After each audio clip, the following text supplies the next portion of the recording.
अवधूत चिंतन श्री गुरुदेव दत्त 2 फेब्रुवारी 2026 रोजी माघ कृष्ण प्रतिपदा म्हणजेच श्री गुरु प्रतिपदा आहे.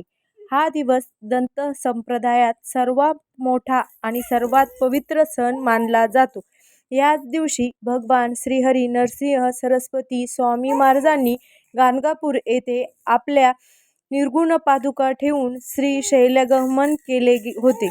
अनेकदा आपल्याला गाणगापूरला जाणं शक्य नसतं, पण स्वामी म्हणतात, मी गेलो असे म्हणू नका, मी गाणगापुरातच आहे. मग घरी राहून महाराजांची कृपादृष्टी कशी मिळवायची? चला तर मग पाहूया. आजच्या ह्या खास व्हिडिओमध्ये माघ कृष्ण प्रतिपदेला गुरु प्रतिपदा असं म्हटलं जातं. यंदा 2 फेब्रुवारी रोजी म्हणजे सोमवारी गुरु प्रतिपदा साजरी केली जाणार आहे. माघ कृष्ण प्रतिपदा ह्या तिथीला श्री गुरु प्रतिपदा हा खूप वैशिष्ट्यपूर्ण उत्सव आहे. ह्याच पुण्यवान तिथीला अनेक उत्सव असतात. अशा संयोगामुळे श्री गुरु प्रतिपदा ही फार विशेष पुण्यतिथी असून सर्वच गुरु संप्रदायामध्ये मोठ्या प्रमाणावर साजरी केली जाते. आजच्या तिथीला भगवान श्रीहरी नरसिंह सरस्वती स्वामी महाराजांनी श्री क्षेत्र गाणगापूर येथे आपल्या निर्गुण पादुका स्थापन करून शैलगमन केलं. म्हणून हा उत्सव गाणगापूरला खूप भव्य दिव्य स्वरूपात साजरा होत असतो. हा दिवस श्री क्षेत्र गाणगापूर येथे फार मोठ्या प्रमाणात साजरा होतो. आता त्याचं निर्गुण पादुकाचं दर्शन घेण्यासाठी भक्त गाणगापूरला येत असतात. पण बऱ्याच जणांना गुरु प्रतिपदेला श्री क्षेत्र गाणगापूरला येथे जाणं शक्य नसतं. म्हणून गुरु प्रतिपदेच्या निमित्तानं अगदी घर बसल्या छोटीशी गुरुसेवा तुम्ही करू शकता. यामुळे श्री दत्तगुरू, श्री स्वामी समर्थ आणि श्री नृसिंह सरस्वती महाराज यांची कृपादृष्टी आपल्यावर नक्कीच राहील, यात काही शंका नाही. आता 2 फेब्रुवारी सोमवारी रोजी गुरु प्रतिपदा आहे. या तिथीला स्नान वगैरे करून नंतर हातात पाणी आणि तांदूळ घेऊन व्रत उपासनेचा संकल्प करावा. घरातील स्वच्छ ठिकाणी लाल कपड्यावर श्री दत्तांची मूर्ती किंवा चित्र स्थापित करावं. आपल्याकडे श्री स्वामी समर्थांचा फोटो असेल, मूर्ती असेल तर त्याची पूजा करावी. सर्वप्रथम फुले आणि हार अर्पण करावे. कुंकू लावून, तिलक लावून शुद्ध तुपाचा दिवा लावावा. त्यानंतर हातात फूल घेऊन श्री दत्तांचा नामजप करावा आणि फूल भगवान दत्तांना अर्पण करावीत. आजच्या ह्या दिवशी सर्वात महत्त्वाची सेवा म्हणजे श्री गुरुचरित्रातील 52व्या अध्यायाचे पठण. ह्या अध्यायात महाराजांच्या गुप्त होण्याचा आणि शिष्यांना मिळालेले प्रसाद पुष्पांचा अतिशय भावुक प्रसंग आहे. असं म्हणतात की ह्या दिवशी 52व्या अध्यायाचे वाचन केल्यास संपूर्ण गुरुचरित्र पारायणाचे पुण्य लाभते. ज्यांना पूर्ण अध्याय वाचणं शक्य नाही त्यांनी किमान श्रवण तरी नक्की करावं. या दिवशी पठण झाल्यानंतर श्री स्वामी समर्थ किंवा दिगंबरा दिगंबरा श्रीपाद वल्लभ दिगंबरा या मंत्राचा किमान 108 वेळा जप करावा. यानंतर सर्वात शेवटी सद्गुरु वंदन आवर्जून म्हणावं. ह्यावेळी म्हणावं, ज्या ज्या स्थळी हे मन जाय माझे, त्या त्या स्थळी हे निज रूप तुझे, मी ठेवितो मस्तकी ज्या ठिकाणी, तिथे तुझे सद्गुरू पाय दोन्ही. कारण महाराज हे साध्या भक्तीने प्रसन्न होतात. फक्त मनात श्रद्धा आणि भाव ठेवावा. तर अशा प्रकारे आपण गुरु प्रतिपदेच्या दिवशी घरीच राहून ही छोटीशी पण प्रभावी सेवा नक्कीच करू शकता. तुमच्या आणि तुमच्या कुटुंबावर श्री गुरूंची कृपादृष्टी सदैव राहील.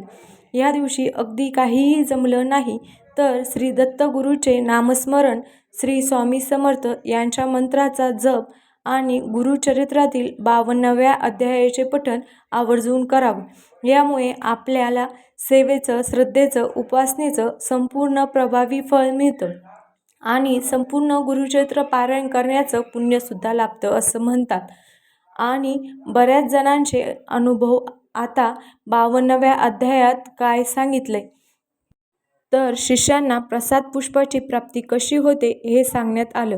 तर मंडळी, शेवटी एकच लक्षात ठेवा, हे अत्यंत भक्तवत्सल आणि भक्ताभिमानी आहेत.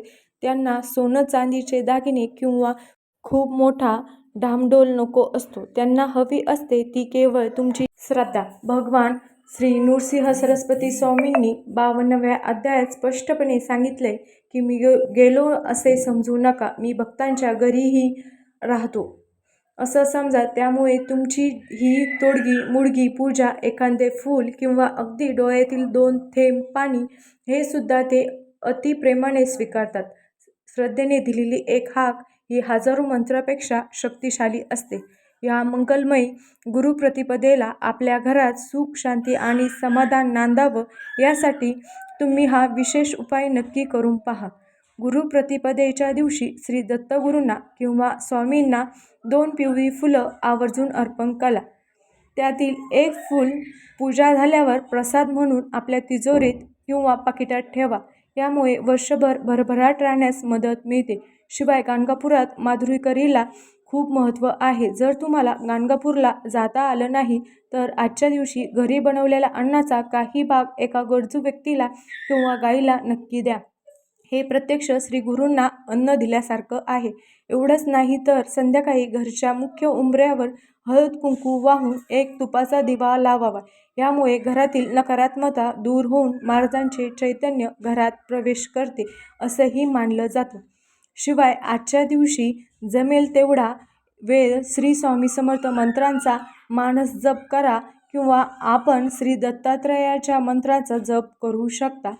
काम करतानाही मनातल्या मनात महाराजांचे स्मरण असू द्या. हीच सर्वात मोठी सेवा आहे. तर येणाऱ्या 2 फेब्रुवारी 2026ला ही साधी पण प्रभावी सेवा करायला विसरू नका. तुमच्या मनातील सर्व सात्विक इच्छा श्री गुरु नक्कीच पूर्ण करतील. भिवू नकोस, मी तुझ्या पाठीशी आहे हा स्वामींचा शब्द सदैव आठवणीत ठेवा. तुम्हा सर्वांना गुरुप्रतिपदेच्या खूप शुभेच्छा. जाता जाता कमेंटमध्ये आपल्या लाडक्या स्वामींचा जयघोष करायला विसरू नका. श्री स्वामी समर्थ. तुम्ही गुरुप्रतिपदेच्या दिवशी काय विशेष सेवा करता हेही कमेंट करून सांगायला विसरू नका. अशाच प्रकारच्या माहितीपूर्ण व्हिडिओसाठी आपल्या चॅनलला नक्की सबस्क्राईब करा आणि व्हिडिओ आवडल्यास लाईक आणि शेअर करा. धन्यवाद.